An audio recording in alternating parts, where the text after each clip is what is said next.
டேய், நீ அம்பிகா பத்தி பாத்திருக்கியா? குந்தன் ஜோயாவோட காதல் தானே? ஓவரான லவ் கொஞ்சம் முட்டாள்தனமா தெரியல. இப்ப ஏன் சிரிக்கிற? நீ ஜோயாவோட இடத்துல இருந்து யோசிக்கிற. ஒரு சேஞ்சுக்கு குந்தனோட இடத்துல இருந்து யோசிச்சு பாரு. வாரணாசியில பிறந்து காசி தெருக்கல்ல வளர்ந்த ஒரு பையன். அவனுக்கு அந்த ஊர்ல எதுவுமே தெரியாது, ஒரே ஒரு பேரை தவிர்த்து. ஜோயா. உலகம் அறியும் முன் அறிந்த ஒரே பெயர்.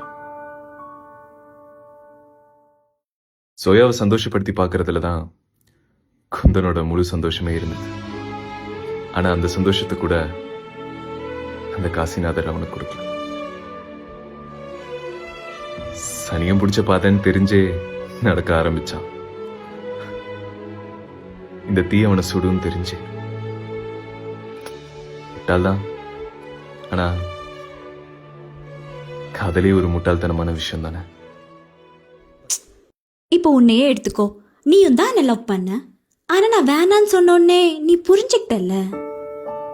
இதுல படம் முடியும் போது ஒரு டயலாக் வேற. அது என்ன? ஆனா நான் யாருக்காக எந்திரிக்கணும்? யார் மறுபடி கஷ்டப்பட்டு காதலிச்சு மனசை உடைச்சுக்கிட்டு யாராவது போகாதுன்னு சொல்லுவாங்களா? இதோ என் பக்கத்துல கல்லு மனசோட உட்கார்ந்துட்டு இருக்காளே இவ. இப்ப இவ கூப்பிட்டா கூட எந்திரிச்சு வந்துருவேன். ஆனா மாட்டேன். திரும்ப வர மூடு இல்ல. பேசாம கண்ணை மூடி தூங்குறதுலதான் நிறைய அர்த்தம் இருக்குன்னு தோணுது. ஆனா ஒரு நாள் திரும்ப வருவேன், இதே கங்கை கரையில உடுக்க வசிக்க,